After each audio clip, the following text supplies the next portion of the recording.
요새 4178페이지 잠언 7장 24절부터 27절까지 보겠습니다. 요약 볼까요? 지혜를 지켜서 음녀의 길로 치우치지 말 것을 가르칩니다. 근데 지혜는 아비를 통해서 전한 지혜겠죠. 그러니까 아비가 전한 그 지혜를 통해서 지키는 것이 나라를 지키는 게 아닙니다. 왜냐하면 나라는 이미 갈라져 버렸기 때문에. 그럼 무엇을 지키느냐? 바로 마음을 지키는 거죠. 그 다음에 음녀의 길로 치우치지 말라고 하는데, 왜냐하면 음녀의 길은 음부와 사망으로 가기 때문에 그렇습니다. 자, 본문 좀 볼까요? 24절 아들들아 나를 듣고 내 입의 말에 주의해라. 25절 내 마음이 음녀의 길로 치우치지 말며, 이 여로보암의 길입니다. 그 길에 미혹지 말지어다. 대저 그가 많은 사람을 상하여 엎드러지게 하였나니 그에게 죽은 자가 허다하니라. 그 집은 음부의 길이라 사망의 방으로 내려가느니라. 자, 아비가 전해준 지혜와 음녀의 길을 대비를 시키고 있잖아요. 음녀의 길은 눈으로 볼 때 또 귀로 듣기에 합당하게 보이는 겁니다. 합리적으로 보이는 거예요. 그 11지파가 가는 것이 합당하게 보이는데 그게 무슨 길이냐 하면 27절에 음부의 길이고 사망의 방으로 간다는 겁니다. 그럼 나라는 아버지 이제 한 지파밖에 안 남았는데 이게 진짜 끝난 거 아닙니까? 아니다. 그 길이 바로 여호와께서 정해놓은 생명의 길이다. 그러니까 솔로몬의 이 잠언을 기록한 걸 보면 진짜 공부 안 하면 살 수가 없어요.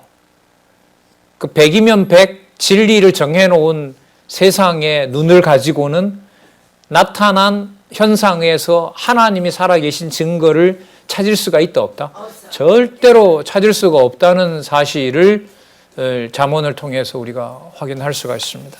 그래서 오직 지혜와 명철을 꼭 들으라고 그렇게 권해주고 있는 겁니다. 그래서 8장 9장으로 넘어갑니다. 여기 보세요. 지혜를 얻게 하여 지혜를 지키도록 하셔서 지혜를 결국 뭐 하도록 하는 겁니까? 들으라고 하는 겁니다. 자, 그러니까 지킨다라고 하는 것이 들을 걸 듣게 해주셔야 되거든요.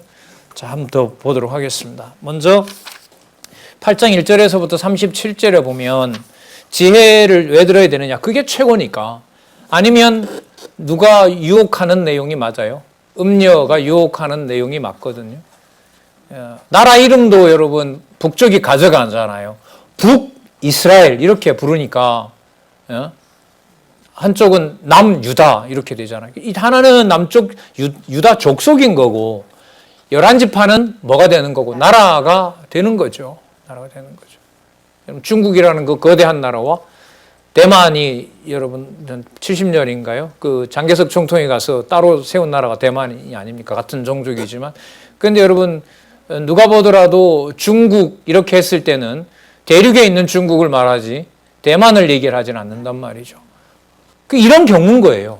그런데 솔로몬은 뭐라고 얘기를 하냐면 그 길은 큰 나라, 저거는 사망의 길이고 음부의 길이고 사망의 문인 것이고 그렇게 혼란스러워하고 있는 네가 있는 이 예루살렘이 바로 무슨 길이다? 생명의 길이다. 여기에 생명나무가 자라고 있다. 공부를 안 할 수가 없어요. 이 진짜 잠언을 보면 대충 해서 될 것도 아니에요.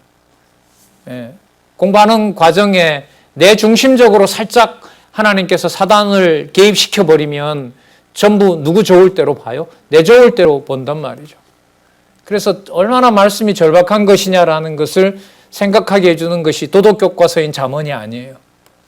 잔잔한 얘기인데 절대로 잔잔한 얘기가 아닌 게 바로 또 잠언이라는 겁니다. 안 들으면 진짜 죽습니다. 자, 그래서 여러분 8장은요 상당한 내용들이 나옵니다. 정신 좀 딱 바짝 차리시고 같이 한번 그 세계로 들어가 보도록 하겠습니다.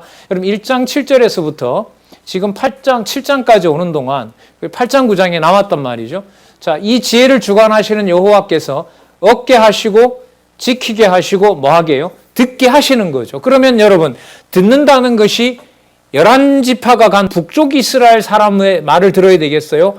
한 지파 남은 다윗 가문의 언약하신 여호와의 지혜를 들어야 되겠어요? 그렇죠. 이런 긴박함인 거예요. 어느 쪽이 진리이냐? 하나님이 미혹하게 하시면 못 듣게 하면 못 듣는 거죠. 예. 그러나 여러분 뭐 다행스럽게도 우리가 이렇게 분리되어 있지만 가서도 공부하시는 분들이 있다고는 들어요. 함께 할 수 없는 안타까움은 있지만은 그러다가 뭐 이거나 저거나 다 똑같네라고 하는 일들이 안 벌어졌으면 좋겠습니다. 예. 지금 여러분 중강당을 통해서 올해 이 코로나 시국에 원로 강좌도 늘어났고요. 그다음에 신입부 강좌도 늘어났고 글쎄 모르겠습니다. 저는 좀 더 절박하고 더 그 성경신학이 왜 이 시대에 하필 코로나 시대에 성경신학이냐 이런 질문을 던지고 늘 말씀을 보거든요. 왜 이 시대에 이런 상황에 뭐 잠언이냐, 왜 이런 시대에 시편이냐, 이게 아니면 안 되는 거냐 이런 그 질문을 가지고 보거든요. 진짜 오늘 말씀 보니까 아니면 안 되겠네요. 네. 자, 그럼 8장은 뭐냐 하면 남아있는 유다 지파지만 쪼그라든 게 아니라 여기에 뭐가 담겨 있다? 지혜가 들어있다. 여호와의 지혜가 담겨 있다. 그 내용이 여러분 8장 내용입니다. 이게 어마어마한 내용이 나옵니다. 시편 90편서부터 여호와의 성취 찬양시, 성취에 대한 찬양시가 결국 다윗이 봤던, 다윗에게 보여줬던 어디에 있는 나라? 하늘에 있는 나라. 내 주가 내 주께 말씀하시던 그 나라를 누구에게도 솔로몬에게도 보여주는 장이 여러분 8장이에요. 잠언 8장이에요. 자, 보겠습니다. 지금부터 8장 1절부터 먼저 9절까지 선하고 정직하고 참되고 의로운 말을 들으라고 얘기를 합니다. 최고로 선하다고 얘기하죠. 본문에 들어가면 주어가 지혜입니다. 지혜가 부르지 아니하느냐. 여러분 지혜가 부른다는 거 1장 20절에 나왔습니다. 자, 뭐가 시작할 때 나왔죠? 1장에서 시작할 때 1장 20절에 지혜가 부른다라고 얘기를 했고요. 지금 지혜를 주관하시는 여호와 8장에 가서 누가 부른다 그래요? 지혜가 부른다라고 얘기를 하고 있습니다. 이렇게 딱 묶여 있는 거예요. 지혜가 부르지 아니하느냐, 명철이 소리를 높이지 아니하느냐, 그가 길가의 높은 곳과 사거리에 서며 성문 곁 문어기와 여러 출입하는 문에 불러가로되. 그러니까 그 시편 19편에 보면 해 뜨는 데서부터 해 지는 데까지 전하는 자가 없고 들려주는 자가 없어도 여호와의 말씀이 꽉 차 있다 그랬잖아요. 지금 잠언 8장에 오면 뭐가 꽉 차 있는 거냐면 하나님의 지혜가 꽉 차 있는 거예요. 전부 다. 언약과 성지 섭리도의 큰 동그라미, 제일 큰 동그라미, 그 다음 동그라미를 생각하시면 돼요. 5절 어리석은 자들아 너희는 명철할지니라, 미련한 자들아 너희는 마음이 밝을지니라, 너희는 들을지어다. 6절 내가 가장 선한 것을 말하리라. 지금 지혜가 계속 얘기하는 거예요. 내 입술을 열어 정직을 내리라. 여러분 지금 이 말하는 사람은 누구냐 하면 솔로몬이에요. 근데 솔로몬은 자기 말이 아니라 창세전 여호와 하나님이 정해놓은 말씀이라는 거예요. 이게 얼마나 용납하기가 어렵겠어요. 이 로보암도 그렇고 북쪽 이스라엘 사람은 더더욱 이 말을 들을 수가 없죠. 편한 얘기가 아니죠. 그들에게는.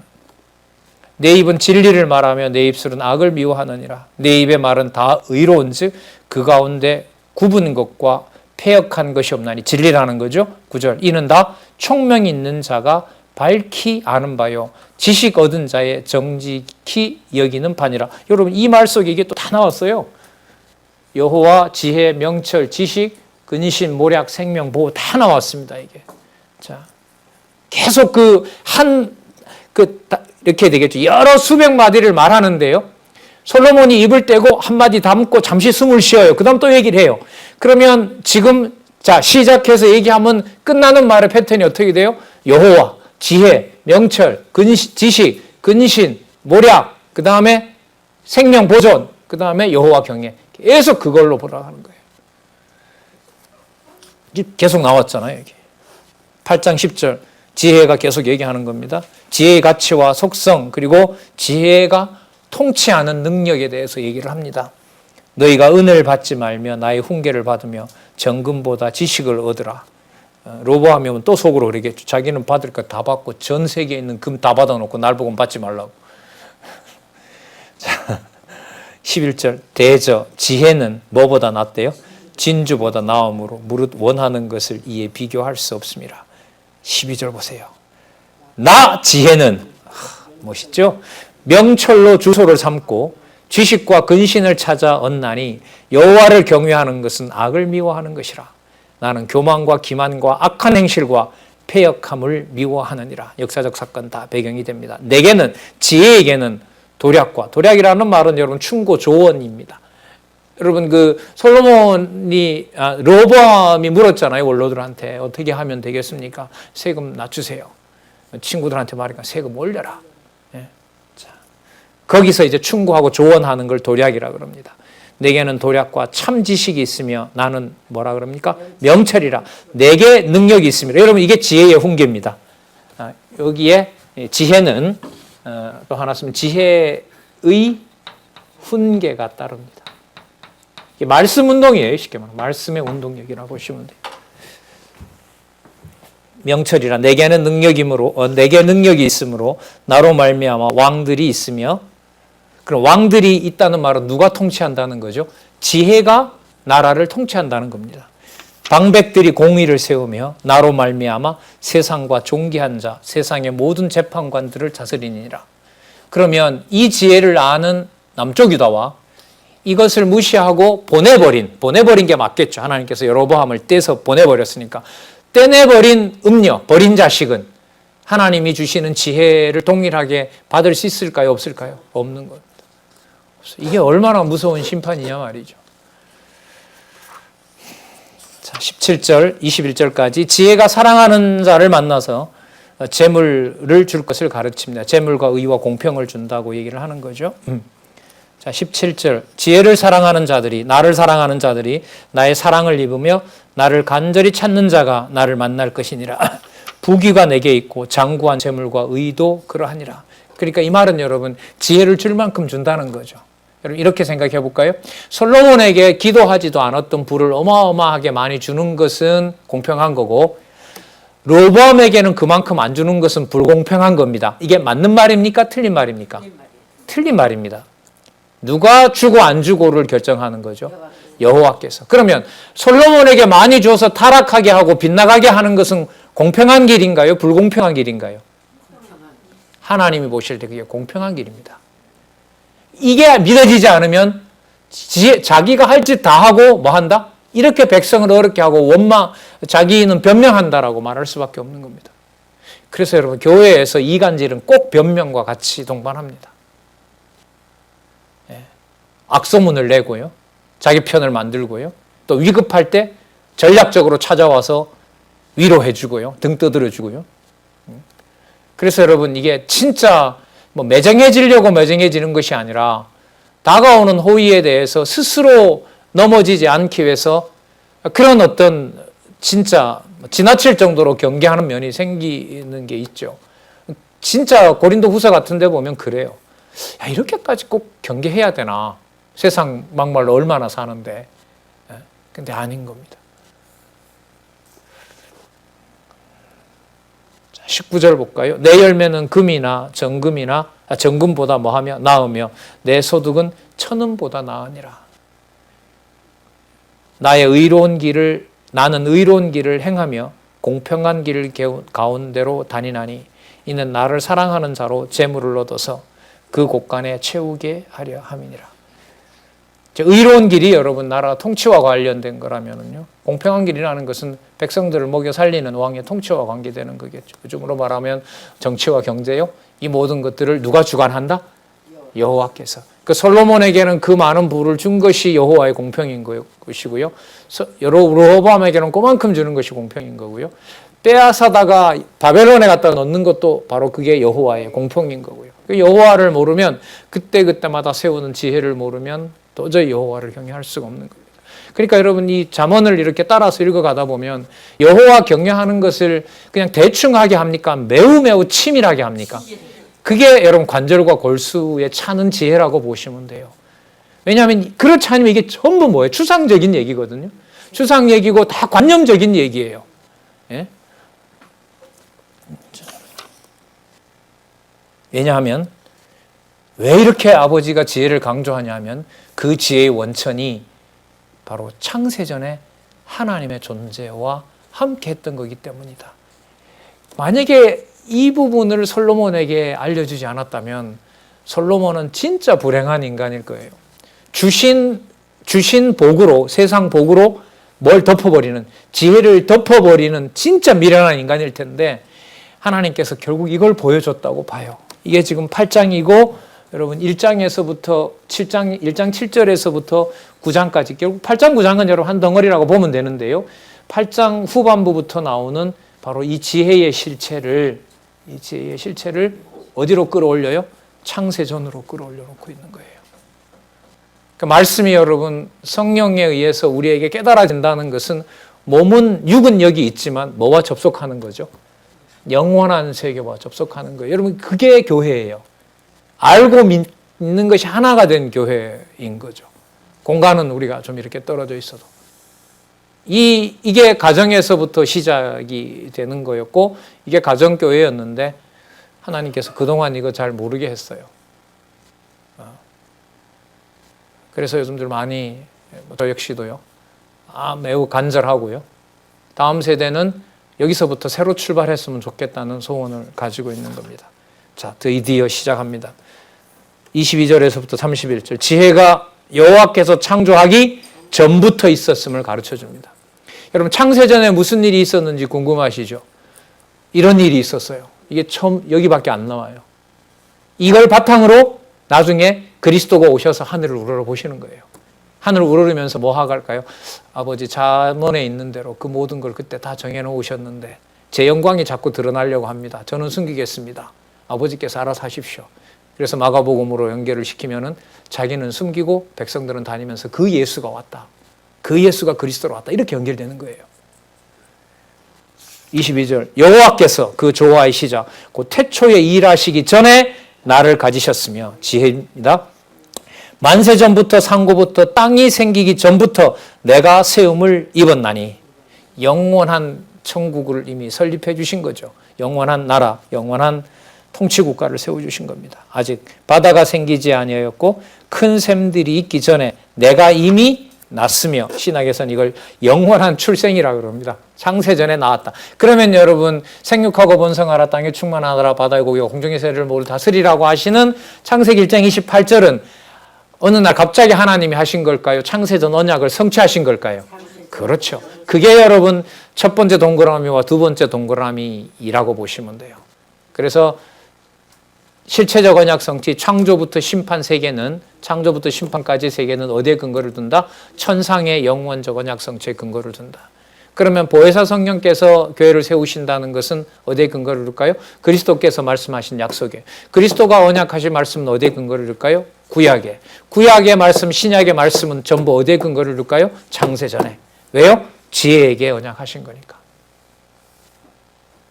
그래서 에베소서로 가면 더 분명해지잖아요. 찬송하리로다. 주 예수 그리스도 아버지께서 창세전에 그리스도 안에서 우리를 택하사 시작하잖아요. 창세전에 있었던 이 확증된 나라. 그래서 그 에베소서를 옛날 학생들하고 공부하면서 제가 그랬는데 에베소서는 창세전 접속 코드다. 창세전부터 지금 여기 왜 부모에게 순종해야 되는지까지 연결해주는 고리다. 사다리다. 우리로 말하면 구조다. 이렇게 되겠죠. 그 비밀을 지금 여기서 쏟아내고 있습니다. 26절 하나님이 아직 땅도 들도 세상 진토의 근원도 짓지 아니하셨을 때에 그가 하늘을 지으시며 궁창으로 해면을 두르실 때에 내가 거기 있었고 영원한 존재라 그러죠. 영원한 출생, 영원한 존재 좀 이렇게 부를 수 있습니다. 28절 그가 위로 구름 하늘을 견고하게 하시며 바다 샘들을 힘있게 하시며 바다에서 샘이 생겨서 계속 물이 공급이 되잖아요. 또 뭐 외부에서 흘러 들어오는 것도 있지만 그것도 하나님께서 하셨고요. 29절 바다의 한계를 정하여 물로 명령을 거스리지 못하게 하시며 여러분 동해안 파도가 왜 끝까지 밀려올까요? 29절 바다의 한계를 거기까지 정해놓았으니까. 왜 동해안의 아름다운 해변이 자꾸 사라질까요? 물이 넘치도록 했으니까. 진짜 저희 고향에 해변이 없어졌대요. 그 뭐 폭만 하면 50m, 100m 되는 해변들이 많았거든요. 근데 고향의 친구들이 해수가도 모래가 없다라고 얘기를 하더라고요. 물론 뭐 온난하다 뭐다고 하지만 궁극적으로 하나님께서 통치하시는 거죠. 그 모든 것을 어디에서요? 그러니까 여러분 솔로몬이 왜 이 말을 할 수 있냐면 열왕기에 보면 솔로몬이 연구를 안 한 게 없거든요. 그 별부터 시작해서 진짜 살아있는 백과사전이었어요. 솔로몬이 동식물 다 썼잖아요. 진짜 백과사전을 썼거든요. 물론 남아있지 않지만 그 열왕기가 진리니까요. 사실이겠죠. 그 모든 것에서 누구 이름을 붙이는 거예요? 창세전 여호와의 지혜. 자, 시작이 그렇게 하잖아요. 22절에 여호와께서 지혜에게 말씀하시기를 이렇게 하니까 신비합니다. 매우 흥미롭네요. 30절 내가 그 곁에 있어서 뭐가 돼요?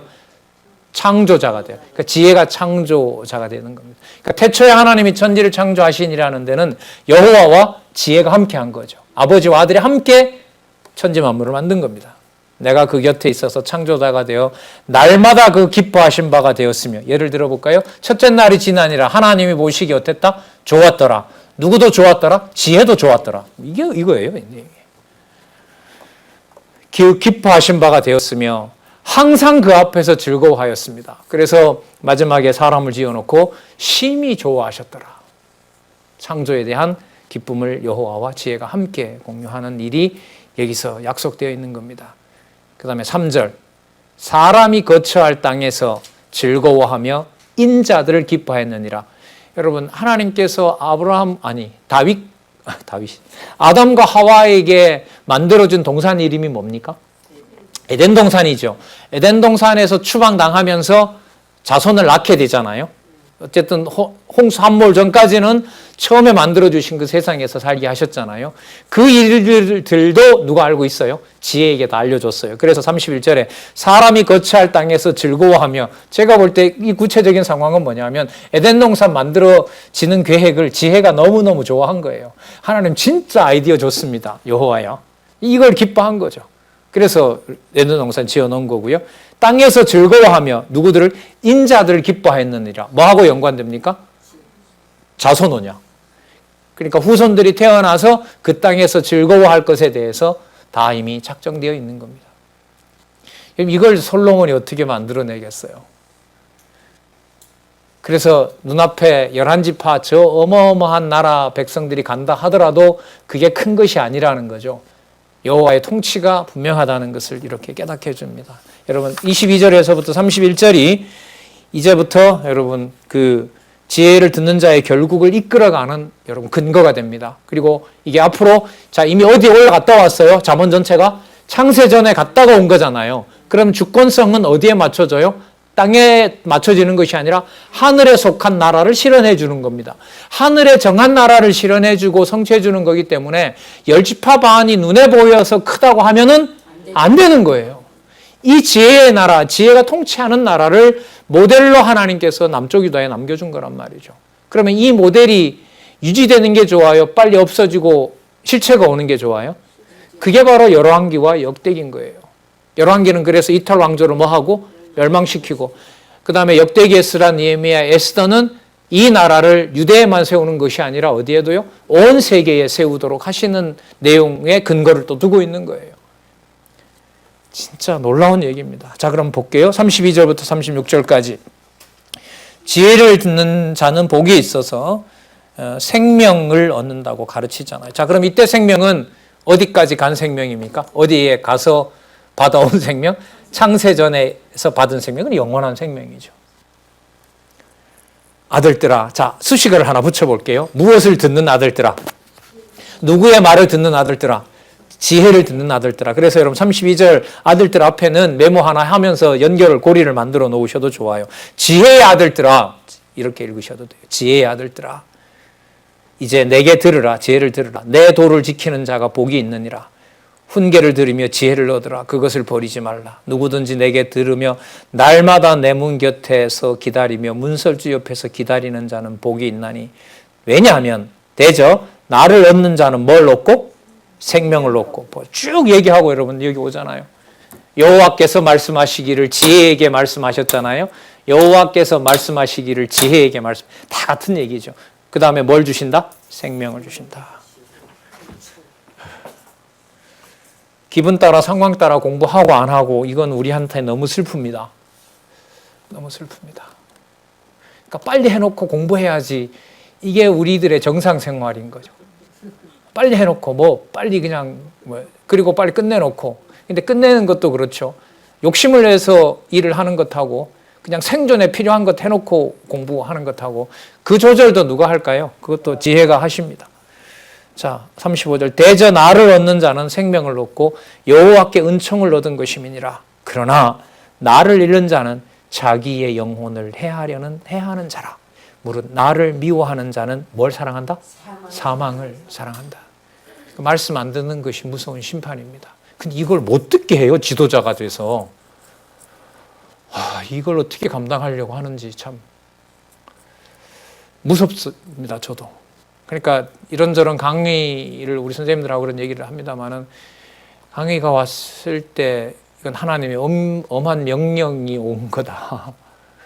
머릿속으로 이렇게 되면 이래 될 것 같고 이렇게 되면 이렇게 머리를 쓰잖아요. 궁리를 한단 말이죠.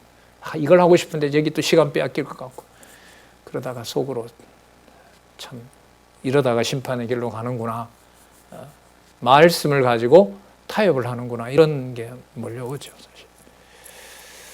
사실. 자. 그러나 여러분, 지혜가 듣는 귀를 안 열어주면 들을까요, 못 들을까요? 그리스도가 뭐라 그러세요? 들을 귀 있는 자는 들으라. 온다고 보는 것도 아니고 듣는 것도 아닌 거예요. 이게 얼마나 엄격하고 받는 우리로서는 고마워요. 내 의지와 상관없이 듣게 하시니까 말이죠. 자, 그 다음 내용이 나와요. 9장 1절에 보시기 바랍니다. 여러분, 에덴 동산을 아까 누가 세웠다 그랬어요? 지혜가 세운다라고 약속을 받은 거잖아요. 9장 1절에 지혜가 그 집을 짓고, 답이 나오죠. 7 기둥을 다듬고 짐승을 잡으며 포도주를 혼합하여 상을 갖추고 그 여종을 보내어 성중 높은 곳에서 불러 일으키기를, 무릇 어리석은 자는 이리로 오라. 또 지혜 없는 자에게 이르기를, 너는 와서 내 식물을 먹으라. 내가 만든 포도주를 마시고 어리석음을 버리고 뭘 얻으라? 또 나오잖아요. 바로 생명을 얻으라. 생명을 얻으라. 가지 말고 저기 북쪽으로 가는 걸 부러워하지 말고 여기서 여호와를 섬기며 여호와의 백성들과 함께 포도주의 잔을 나누자. 그게 바로 생명을 얻는 길이고 명철의 길이라고 얘기를 합니다. 그러면서 함부로 얘기를 하지 말고, 내가 너에게 주는 이 지혜는 들을 자가 다 듣는 게 아니다. 들으려고 한다고 해서 다 듣는 것이 아니다. 들을 자에게 오히려 얘기를 해라. 그게 그 다음에 나옵니다. 거만한 자를 징계하는 자는 도리어 능력을 받고 악인을 책망하는 자는 도리어 흠을 잡히느니라. 거만한 자를 책망하지 말라. 그가 너를 미워할까 두려우니라. 그러니까 나라 버리고 도망가는 그걸 붙잡고 이렇고 이러니 돌아와라, 그 말을 하지 말라는 거죠. 여호와께서 작정해 놓으신 거기 때문에. 사람에게 구걸하거나 사람에게 의탁하는 것을 왕인 솔로몬으로 하여금 철저하게 경계하는 거죠. 여러분, 나중에 그 북쪽 이스라엘이 잘 나갈 때, 그때 왕이 여러분 그 이세벨의 남편이었던 아합 왕이었거든요. 아합 왕이었을 때 이 나라가 엄청 큽니다. 크다 보니까 남쪽 유다가 약화되고요. 그러니까 남쪽 유다가 붙어요, 여기에. 여호아스나 이런, 그리고 왕 이름도 비슷하게 만들죠. 왕 이름도 똑같이 만들잖아요. 예를 들면 아합의 아들이 아하시아인데요. 여호람의 아들도 아하시아예요. 그러니까 여로보암 아합의 이름을 따라서 누구 이름도 부르는 거예요. 남쪽 유다도 따라 부르는 거죠. 그러니까 누구 따라가는 거예요, 지금? 음녀를 따라가는 일이 나중에 벌어지죠. 그래서 어떻게 됩니까? 망한 지경이었는데 북쪽 이스라엘은 멸망시켰는데 어떻게 합니까? 남쪽 유다는 보호하시잖아요. 이건 역사서 없이 안 돼요. 이건 도저히 이해가 안 돼요. 이게 무슨 말씀인지. 예. 그걸 지금 여기서 이렇게 풀어서 찬양의 시로 만들고 있는 겁니다. 9절 보겠습니다.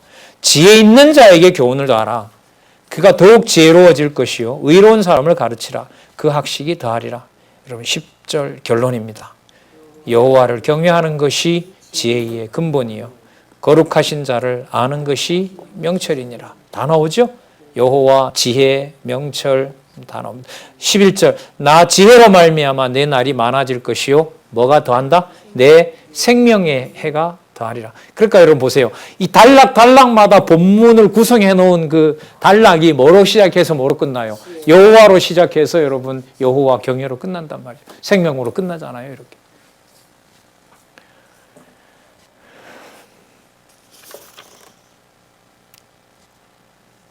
12절 내가 만일 지혜로우면 그 지혜가 내게 유익할 것이나 내가 만일 거만하면 너 홀로 해를 당하리라. 그러면 여러분 여기서 보면 책망은 아무나에게 하나요? 아니면 책망은 들을 자에게 하도록 하시나요? 그렇죠. 그래서 근데 우리 어른들 입장에서 보면 부모의 권위로 보면 말하면 다 들어야 된다고 생각해요. 그런데 진리 안에서는 아니에요. 큰 오류입니다. 그리고 오늘 말했다고 안 들었다고 말한 것이 안 들었다고 안 듣는다고 해서도 안 돼요. 오늘 들었다고 해서 자 이젠 됐다 이것도 아니에요. 지금 제가 말씀드린 건 제가 제 애들을 키우면서 했던 거예요. 전 초등학교 때까지 진짜 진리 안에서 성경을 가지고 일기도 쓰게 하고 이렇게 했거든요. 교회 학교 환경이 너무 좋아서 제 애들이 교회 다닐 때는요, 지방이었었는데 선생님들도 훌륭한 선생님들이 많으셨고 그래서 다 된 줄 알았어요. 아, 사춘기 와도 끄떡없겠다. 웬걸요? 하나님이 그때 생각을 확 바꿔버리는 거죠. 그게 여러분 한 4, 5년, 한 5, 6년 가요. 그리고 어느 날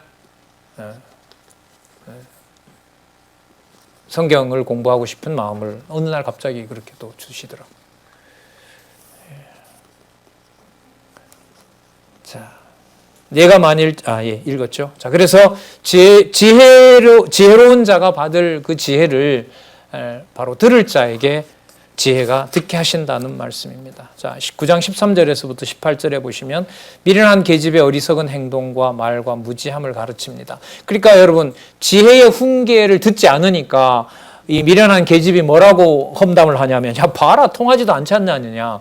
그 로보암 보고 이렇게 빈정대죠. 야 너 말려봐라. 저 사람들이 안 가는가. 그러니까 너 말이 안 맞는다. 지금 이 상황에서는 어디로 가는 게 맞다. 북쪽으로 가고 또 여러분 다른 예로 보면 아도니아로 보면 요압이 함께한 아도니아를 따라가는 게 맞고 아버지를 반역했지만 전체 인심을 얻은 압살롬을 쫓아가는 게 맞고 아니라는 거죠. 대세가 어디냐? 이건 여러분 우리한테 굉장히 암초입니다. 성경을 모르면 거기로 가죠. 거기로 따라가게 됩니다. 몇 가지 인간적인 증거를 가지고 사람 마음을 뺏어오면 거기로 마음을 가게 되는 건 사람 의존하는 거란 말이죠. 자, 13절. 미련한 계집이 떠들며 여로보암이죠. 어리석어서 아무것도 알지 못하고 자기 집문에 앉아서 성읍 높은 곳에서 자리에 앉아서 자기 길을 바로 가는 행객을 부릅니다. 무슨 말씀인지 아시겠죠? 절로 가면 안 된다. 다윗 따라가지 마라. 나한테 와라. 그러나 18절에 보시면 17절에 보면 도적질한 물이 달고 몰래 먹은 떡이 맛이 있다고 하는도다. 그렇죠. 11지파가 가지고 있었던 부와 재물 다 솔로몬으로 때대 받은 건데 그걸 가지고 가서 자기 건 것처럼 행세하잖아요. 18절 오직 그 어리석은 자는 죽은 자가 그의 곳에 있는 것과 그의 객들이 음부 깊은 곳에 있는 것을 알지 못하느니라. 아까 무슨 문이라 그랬죠? 사망의 문으로 가는 거라고 얘기를 했었잖아요. 자, 그럼 이런 계집에서 벗어나는 것은 지혜로운 자이고 이런 자를 따라가는 것은 어떤 자다? 미련한 자다. 여러분, 자, 여기서 텀이 생깁니다.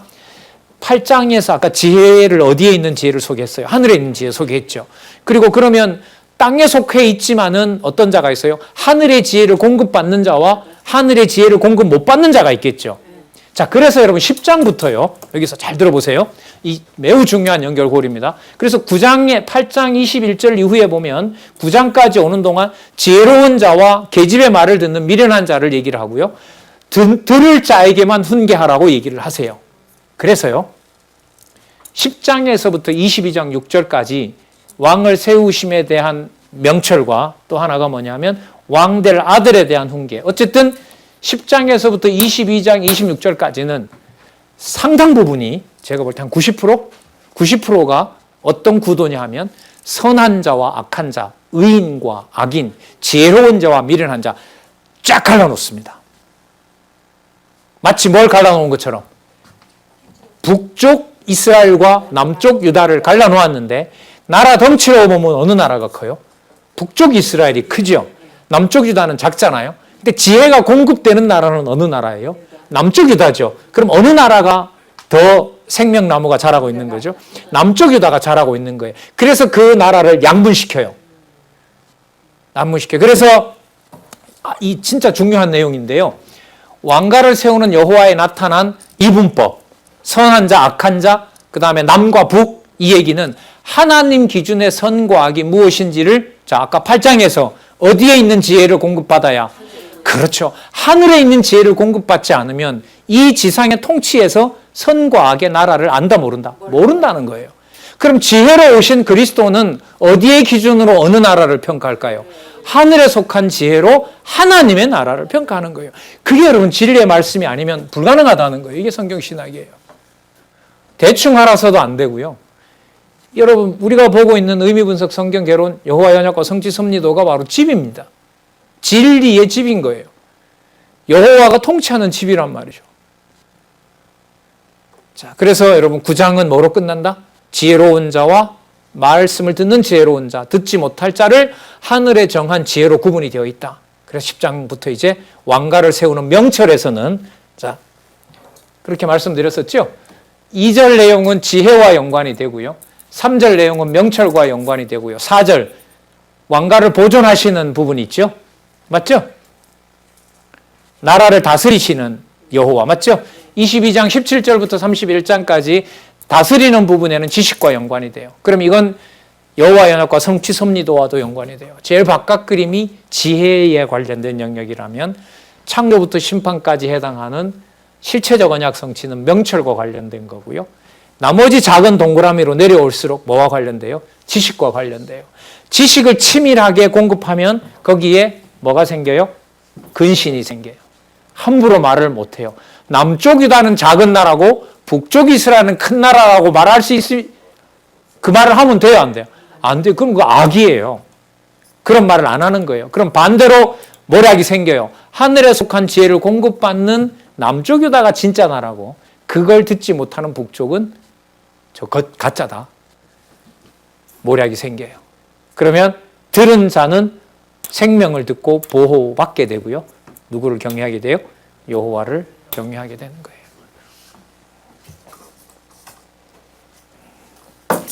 그 잠언 내용이 제가 볼 때는 이 저자의 의도는 그런 것 같아요. 열왕기 내용을 풍부하게 많이 소개하고 싶은데 그럼 분량이 많아진단 말이죠. 다른 부분하고 분량도 조절이 안 되고 그래서 몇 장 몇 절 정도로만 소개를 해요. 그러면 우리 독자들 입장에서는 어떻게 가면 되냐 하면 예를 들면 뭐 열왕기상 4202에 보면 열왕기상 11장 9절에서부터 13절 이렇게 적어놓으면 9절부터 13절만 보지 마시고 11장 우리가 공부하는 방식대로 보면 11장이 들어있는 약 그 범위들 적어도 몇 장의 범위 그런 것을 공부해 가시면 되는 겁니다. 그리고 다시 돌아와서 보면 그 사건들이 머리에 있기 때문에 이 본문을 보면 이 본문이 착 연결이 되는 거예요. 자, 그래서 4206입니다. 무엇을 세워주시는 여호와? 왕가를 세워주시는 여호와. 뭐와 관련된다고요? 명철과 관련된 부분입니다. 자, 그래서 지금부터 특징은 아까 뭐라고 말씀드렸습니까? 의인과 악인, 지혜로운 자와 미련한 아들 쫙쫙 구분시켜요. 누가 구분해요? 지혜가 정하신 대로 쫙 구분합니다. 누구의 입을 통하여? 솔로몬의 입을 통하여 르호보암에게 이렇게 됩니다. 그러니까 상황으로 보면 두 나라가 다 망하는데 생명은 어디에다가 둬요? 남쪽 유다에다 둔단 말이죠. 이 얼마나 큰 차이입니까? 세상은 이걸 이제 이기적이라 그러고 자기 좋을 대로 한다라고 이렇게 비난을 하지만은요.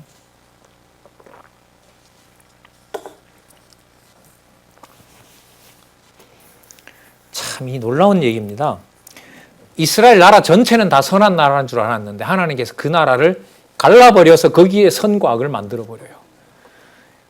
참 이 놀라운 역사 섭리입니다. 이런 부분들은. 자, 4206에 보시면 그 구약 근거들을 조금 더 살펴보도록 할게요. 4206에 제일 밑에 줄에 보시면 열왕기상 나오죠? 예, 열왕기상 나오고요.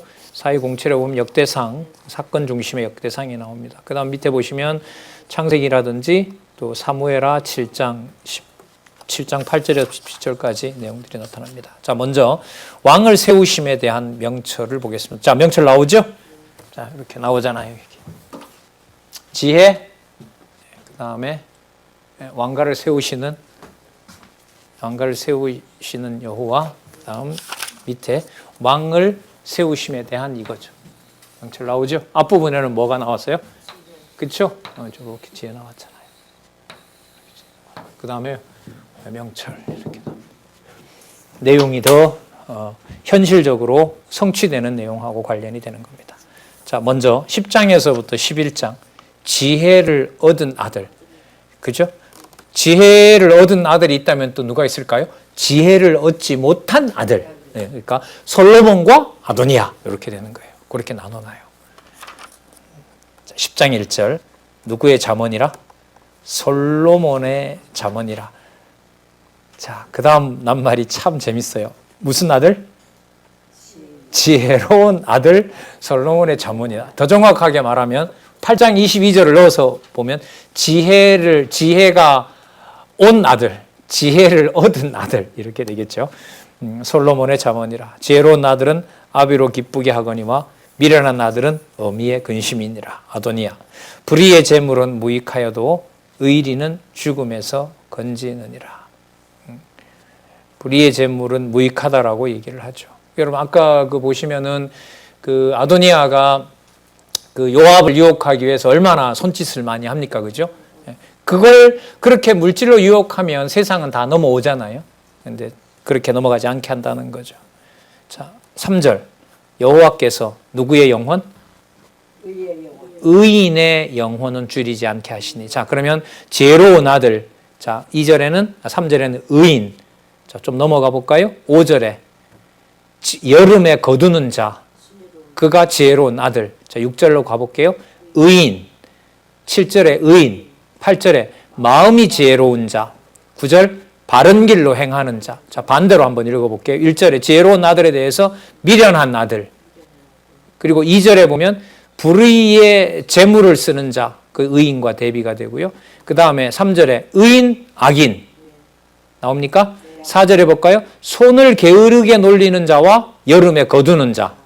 그죠? 그 다음에 6절에 의인, 그 다음 악인. 6절에 볼게요. 의인의 머리에는 복이 임하거늘 악인의 입은 독을 먹음이라. 7절 의인, 악인. 8절 마음이 지혜로운 자, 입이 미련한 자. 9절 바른 길로 행하는 자, 굽은 길로 행하는 자. 자, 뭐가 생겨요? 지혜가 쫙 구분을 시키는 거예요. 조심 잘하셔서 선택을 잘하시기 바랍니다. 진짜 안 됩니까? 우리 노건사님들 안 돼요? 하루 복지관에 딱 마음만 잘 먹고 수행을 잘하면 지혜와 악을 내가 착 구분할 수 있어요? 없어요? 우리 90대 가시는 권사님들 아니래요. 진짜 아니죠. 안 되죠. 안 돼요. 하늘에 속한 지혜가 공급해 주시지 않으면 반대로 그 지혜가 공급이 되면 세계 제국 다 가져간다 하고 우리 가족 하나만 남아도 생명이 있으면 여기가 진짜인 거예요. 여러분 이게 지금 갈라놓는 일이에요. 갈라놓는 게 여러분 반반이 아니고요. 규모로 보면 하나가 커요? 11지파가 커요? 한 지파가 11지파가 크죠. 그리고 뭐처럼 보여요? 사람이 많이 갔으니까 이게 의인처럼 보이죠. 이게 건장한 것처럼 보이죠. 그러나 이게 아니라는 거예요. 지혜가 없어서 그런 걸 못 본다는 거예요. 그런 말씀이 계속해서 공급되는 나라, 그런 교회, 가정교회에서부터 여기에 엄청난 비밀이 담겨 있는 겁니다. 이런 모델이 우리가 만날 수 없는 상황에서 그런 모델들, 그런 가족들을 하나님이 분명히 만드시리라고 보고요. 어떻게 만드시고 한지는 다음에 만나게 되는 날 한번 얘기들 하시겠죠. 어떻게 지내셨냐고 하면 만나질 못하지만 뭐 공부 얘기하시겠죠. 또 우리 총회도 올해 못 모였습니다만 또 세계교회에 곳곳에 있는 분들을 뭐 지금 대륙도 연결이 안 되고요. 다들 지금 견디기가 급한 상황이다 보니까 만나지 못하지만 그 내용들이 이제 공유가 될 때 하나님이 어떻게 하셨는지를 보여주겠죠. 자, 이분법으로 시작하는 거 확인했습니다. 그럼 계속해서 어떻게 할까요? 아까 지혜는 들을 자에게 듣게 하고 듣지 못하게 할 자는 듣지 못하게 해서 심판하는 것이 바로 뭐냐면 왕가를 세우시는 거예요. 자, 다시요. 왕가를 세운다는 말은 무슨 뜻이냐면 들을 자 듣게 하고 듣지 못할 자 듣지 못하게 하는 것이 바로 왕가를 세우시는 겁니다. 나라 규모가 결정하는 것이 아니고. 자, 그래서 10장 10절에서부터 21절까지 보시면 의인의 입과 악인의 입의 차이에 대한 명철을 얘기를 합니다. 자, 또 한번 볼게요. 10절에 눈짓하는 자, 입이 미련한 자는 패망합니다. 그러나 11절 의인의 입은 무엇의 셈이라? 생명의 셈이라도 악인의 입은 독을 먹음이라. 여러분, 이 톤이 약해요, 강해요? 이 말 자체가 상당히 강합니다. 강한 얘기인 거예요. 그러니까 평이한 이게 도덕 교과서가 아닌 거예요. 죽이고 살리는 문제와 연관이 돼요. 그럼 여러분, 그리스도가 오셔서 지혜의 장본인으로 오신 그리스도가 오셔서 그 바리새인들을 만나던 제자들을 만나고 할 때 대충 자기 기준 가지고 얘기하면 될까요? 안 될까요? 안 되죠. 매우 엄격하신 거예요. 그래서 여러분, 선지서에 가면 예수님 얘기가 그렇게 단호한 거예요. 지금 죽이냐 살리냐 문제가 잠언에 이렇게 명시가 되어 있는데 하늘에서 공급되는 지혜가 얼마나 강력한 힘을 발휘하는데 예수님께서 그냥 이런 말 저런 말 듣기 좋은 말 이렇게 말씀하시면 안 돼요. 그래서 서신서에도 봐도요, 짧은 글이라도 톤은 매우 강합니다. 그래서 여러분, 성경을 읽어놓고 좋고 좋은 것으로 몰아간다. 이건 분명히 적그리스도가 하는 짓이지, 그렇다고 인간적으로 무슨 뭐 험악하고 딱딱하게 만들려는 것도 무서운 거죠. 있는 대로. 자, 계속해서 보시기 바랍니다. 12절 미움은 다툼을 일으켜도 사랑은 모든 허물을 가리우느니라. 그렇죠.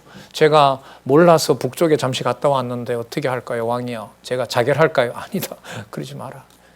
돌아왔으니 됐다. 그래서 제사장직 잘 감당하도록 하십시오. 이렇게 할 수 있는 거죠. 자, 13절 명철한 자의 입술에는 지혜가 있어도 지혜가 없는 자의 등을 위하여는 채찍이 있느니라. 지혜로운 자는 지식을 간직하거니와 미련한 자의 입은 멸망에 가까우니라. 계속 구분하죠. 15절 부자의 재물은 견고한 성이지만 가난한 자의 공품은 패망이 되고요. 16절 의인의 수고는 생명에 이르고 악인의 소득은 죄에 이르니라. 훈계를 지키는 자는 생명의 길로 행하여도 징계를 버리는 자는 그릇 가느니라. 그래서 징계 얘기가 여기서 이제 나오는 겁니다. 그러니까 지혜의 훈계라는 것을 보시면은 좋게 만들어 놓지 않습니다. 상황 자체를 벌써 11대 1로 만들어 놓고 1이 좋다는 얘기인 거예요. 뭐가 없으면 판단하기 어려워요. 지혜가 없으면 판단하기 어려운 거죠. 진짜 우리에게 좋은 게 뭔가, 이걸 성경을 보면서 고민을 하고 또한 해명을 하도록 하신다고 봅니다. 19절 말이 많으면 허물을 명키 어려우나 그 입술을 제어하는 자. 입술 제어하는 자를 뭐라 불러요? 뭐 한다 그래요? 여기 보세요. 뭐 한다 그래요? 근신하게 된다는 거예요. 뭘 공급하니까? 지혜를 공급하니까. 너무 분명해요. 진짜 여러분, 뭘 위해서가 아니라 생명의 길로 행하기 위한 진리에 대한 공부가 저는 반드시 일어나리라 봅니다. 그 작업을 여기서 지금 이렇게 풀어주고 있으니까요. 20절 의인의 혀는 천은과 같으니와 악인의 마음은 가치가 적으니라. 의인의 입술은 여러 사람을 교육하나 미련한 자는 지식이 없으므로 뭐 한다? 죽는다. 사망의 길로 가는 거죠. 사망의 길로 가는 겁니다. 그리고 의인과 악인이 받을, 그래서 결국은 어떻게 될까요? 영벌과 그 다음에 영원한 생명이 다 정해져 있다는 심판까지 얘기를 해주세요. 22절 여호와께서 복을 주심으로 사람으로 부하게 하시고 근심을 겸하여 주지 아니하시느니라. 복받을 자에게는 반드시 복을 준다는 겁니다. 미련한 자, 이거 그러니까 일상 철학에다 쓰시면 안 돼요. 생활에다가. 절대로 안 됩니다. 미련한 자는 행악으로 낙을 삼은 것 같이 명철한 자는 지혜로 낙을 삼느니라. 25절 회리바람이 지나가면 악인은 없어져도 의인은 뭐와 같아? 참 진짜 아름다운 말이네요. 영원한 기초 같으니라. 절대로 흔들리지 않는다는 거죠. 여호와로 시작합니다. 27절 여호와를 경외하면 장수하느니라. 그러나 악인의 연세는 짧아지느니라. 28절 의인의 소망은 즐거움을 이루어도 악인의 소망은 끊어지리라. 성경 본문이 기억이 안 나시면 역사적 사실들을 공부해 오시면서 이런 부분들은 또 해설을 참조하시면서 주석을 참조하시면서 공부하시면 되겠습니다. 여호와 이름이 계속 강조됩니다. 29절 여호와의 도가 정직한 자에게는 산성이요 행악하는 자에게는 멸망이라. 의인은 영영이 이동되지 아니하여도 악인은 땅에 거하지 못하게 되느니라. 의인의 입은 지혜를 내어도 패역한 혀는 배임을 당할 것이니라. 의인의 입술은 기쁘게 할 것을 알거늘 악인의 입은 패역을 말하느니라. 조금 전에 그 시작할 때 입술을 제어한다 그랬죠. 그죠? 입술을 제어한다 그랬는데 여기 32절에 보면 의인의 입술은 뭐 하게 한다 그랬죠? 기쁘게 한다 그랬죠. 여러분 그게 뭐라고 하냐면 그게 바로 모략입니다. 자, 조금 전에 입술은 뭐 하게 한 거였어요? 근신하게 한 거죠. 그런데 내 기준이 아니라 지혜가 명철을 더 줘요. 지혜가 훈계를 더해요. 그러면 무슨 말을 하게 돼요? 의인의 입술은 무엇하게 한다? 기쁘게 할 것을 알아요. 그러니까 하나님의 택한 백성과 하나님이 주신 백성과 하나님이 정한 뜻이 무엇이 선인지를 알게 하는 일이 바로 의인의 입술이 뭐하게 한다? 기쁘게 할 것을 한다. 악인의 입은 뭘 말한다? 패역을 말한다. 패역은 뭐냐면 자, 우리 숫자가 많으니까 우리가 진리지 이렇게 하겠다는 거죠. 그게 패역입니다.